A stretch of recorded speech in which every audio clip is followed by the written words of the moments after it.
Hello friends, days വിത്ത് മീയിലേക്ക് എല്ലാവർക്കും സ്വാഗതം. 10th പ്രിലിംസിന് വേണ്ടി ഞാൻ എങ്ങനെയൊക്കെയാണ് പഠിക്കുന്നതെന്നാണ് ഇന്ന് നമ്മുടെ വീഡിയോ. ഇനി എക്സാമിന് നമുക്ക് വളരെ കുറച്ച് ദിവസമേ ഉള്ളൂ. അപ്പൊ അതിനുള്ളിൽ നമുക്ക് എങ്ങനെ പഠിക്കാമെന്ന് നോക്കാം. ആദ്യം തന്നെ സിലബസ് പ്രിന്റ് എടുക്കണം. അത് എന്തായാലും ഒരു ഹാർഡ് കോപ്പി നമ്മുടെ കയ്യിലുണ്ടാവണം. സിലബസ് ആദ്യം നന്നായി പഠിക്കാൻ നോക്കാം. ഇന്ന വിഷയങ്ങളാണ് നമ്മൾ ഉണ്ടാകുന്നതെന്ന് മനസ്സിലാക്കി അത് മാത്രം പഠിക്കുക. പഠിക്കേണ്ടത് മാത്രം പഠിക്കുക. ഇപ്പൊ ഞാൻ വളരെ കുറച്ച് പോർഷൻ മാത്രമേ കവർ ചെയ്തിട്ടുള്ളൂ. അപ്പോൾ ആ പോർഷനൊക്കെ ഒന്ന് സിലബസിൽ തന്നെ അടയാളപ്പെടുത്തിയാൽ നമുക്ക് ബാക്കി പോർഷൻ നോക്കി പെട്ടെന്ന് പഠിക്കാനാവും. അപ്പോൾ സിലബസ് പ്രിന്റ് എടുക്കുക, പഠിച്ച പോർഷൻ അണ്ടർലൈൻ ചെയ്യുക. എന്നിട്ട് നെക്സ്റ്റ് ഡേയ്സിലായിട്ട് പഠിക്കാത്ത പോർഷൻ പഠിച്ചു തുടങ്ങുക. അതാണ് ആദ്യം ചെയ്യേണ്ട കാര്യം. നെക്സ്റ്റ് എനിക്കൊരു നോട്ട്ബുക്ക് ഉണ്ട്. ഇതിലാണ് ഞാൻ 10th പ്രിലിംസിന് വേണ്ടി ഉള്ള കാര്യങ്ങളൊക്കെ എഴുതുന്നത്.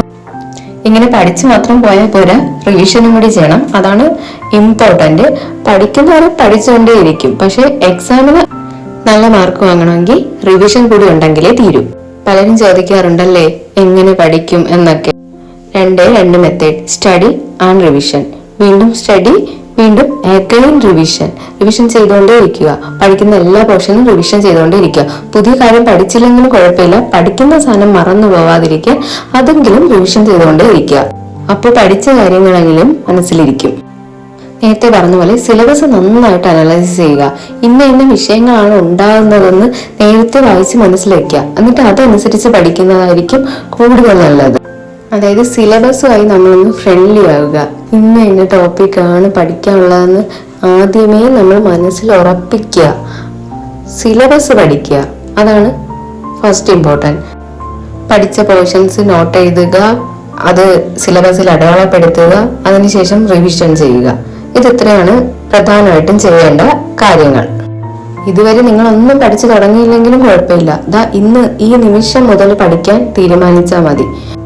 ഓരോ ദിവസം 1% ഇൻക്രിമെന്റ് ചെയ്ത് നമുക്ക് നമ്മുടെ പോർഷൻസ് എല്ലാം കംപ്ലീറ്റ് ചെയ്യാം. ഇനി ചിലപ്പോൾ പോർഷൻ കംപ്ലീറ്റ് ആയില്ലെന്ന് വെക്കട്ടെ, എങ്കിലും പേടിക്കണ്ട, നമുക്ക് അറ്റൻഡ് ചെയ്യാം. പഠിച്ച അത്രയും ഒരു കോൺഫിഡൻസ് ഉണ്ടാവില്ലേ, അത് വെച്ച് നല്ല കോൺഫിഡന്റ് ആയിട്ട് എക്സാം അറ്റൻഡ് ചെയ്യാം. പഠിക്കുന്നതും റിവിഷൻ ചെയ്യുന്നതിനോടൊപ്പം ക്വസ്റ്റ്യൻ പേപ്പർ കൂടി വർക്ക്ഔട്ട് ചെയ്താൽ നമുക്ക് കുറച്ചും കൂടി വേഗം സിലബസ് കവർ ചെയ്യും. അതായത് നമ്മൾ സിലബസിൽ വിട്ടുപോയ പോയിന്റ്സ് ഒക്കെ നമുക്ക് ഈ ക്വസ്റ്റ്യൻ അനലൈസ് ചെയ്യുമ്പോൾ നമുക്ക് കിട്ടും. അപ്പോൾ അതും എക്സാം ഹാളിൽ നമ്മളെ ഒരുപാട് ഹെൽപ്പ് ചെയ്യുന്ന ഒരു കാര്യമാണ്. കഴിഞ്ഞു പോയ LD എക്സാമും അതിന് മുന്നേ ഉള്ള സെക്രട്ടറി OARയൊക്കെ ക്വസ്റ്റ്യൻ പേപ്പർ നമുക്ക് വർക്ക്ഔട്ട് ചെയ്യാം. വീണ്ടും പഠിക്കുമ്പോൾ നമുക്ക് പുതിയ ചിലപ്പോൾ പഠിച്ച പോർഷൻ തന്നെ നമ്മൾ ചിലപ്പോൾ ക്വസ്റ്റ്യൻ പേപ്പർ അനലൈസ് ചെയ്യുമ്പോൾ നമുക്ക് പുതിയ വേറെ പോയിന്റ്സ് ഒക്കെ കിട്ടും. അപ്പോൾ അത് നമ്മൾ നേരത്തെ പഠിച്ചതിനോടൊപ്പം ആഡ് ചെയ്ത് വയ്ക്കുക. വീണ്ടും അത് റിവിഷൻ ചെയ്യുമ്പോൾ അതും കൂടി ചേർത്ത് പഠിക്കുക. അപ്പോൾ ഇനി മുതൽ പഠിക്കാൻ പോകുന്നവർ എന്തൊക്കെ ചെയ്യും? ആദ്യം സിലബസ് പ്രിന്റ് ചെയ്യുക, സിലബസിലെ ഓരോ ടോപ്പിക്കായിട്ട് പഠിക്കുക, പഠിച്ച പോർഷൻസ് അണ്ടർലൈൻ ചെയ്യുക, അതിനുശേഷം പഠിക്കുന്നതിൻ്റെ ഒരു നോട്ട് മെയിൻറ്റെയിൻ ചെയ്യുക. അത് ആഴ്ചയിൽ ഒരു ദിവസം നമുക്ക് പുതുതായിട്ടൊന്നും പഠിക്കാതെ അത് നമുക്ക് റിവിഷൻ ചെയ്യാം. ഇതിനോടൊപ്പം തന്നെ ക്വസ്റ്റ്യൻ പേപ്പർ അനലൈസ് ചെയ്യുക.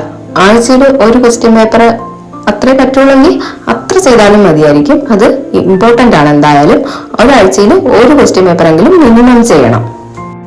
പയ്യെ തിന്നാ പനയും തിന്നാന്നല്ലേ, ഇന്നല്ലെങ്കിൽ നാളെ അത് നമ്മളെ എന്തായാലും ഹെൽപ്പ് ചെയ്യും. ഇന്ന് തന്നെ പഠിക്കാൻ തുടങ്ങിയിട്ട് നാളെ എക്സാം നമുക്ക് പാസ്സാവണം എന്ന് പറഞ്ഞാൽ ശരിയാകത്തില്ല അല്ലേ? അപ്പോൾ ഇന്നല്ലെങ്കിൽ നാളെ നമ്മൾ പഠിച്ചാൽ അതിനുള്ള ഫലം നമുക്ക് കിട്ടും. പിന്നെ ഇതൊക്കെ ചെയ്യുന്നതിനോടൊപ്പം എക്സാം എന്നാണെന്ന് മനസ്സിലാക്കണം. ഇനി അപ്പോൾ എത്ര ദിവസം എക്സാമിനുണ്ടെന്ന് മനസ്സിലാക്കണം. അതിനനുസരിച്ച് നമ്മുടെ സ്റ്റഡി റൊട്ടീൻ നമ്മൾ ചേഞ്ച് ചെയ്യണം.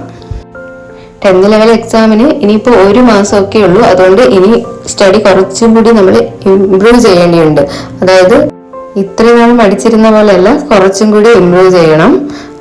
നേരത്തെയൊക്കെ എഴുന്നേക്കാൻ നോക്കാം. അല്ലെങ്കിൽ രാവിലെ എഴുന്നേക്കാൻ മടിയുള്ളവർക്ക് രാത്രി കുറച്ചു നേരം എക്സ്ട്രാ കണ്ടെത്തി പഠിക്കാം. 28ാം തീയതിയാണ് എക്സാം എന്നാണ് പറയുന്നത്.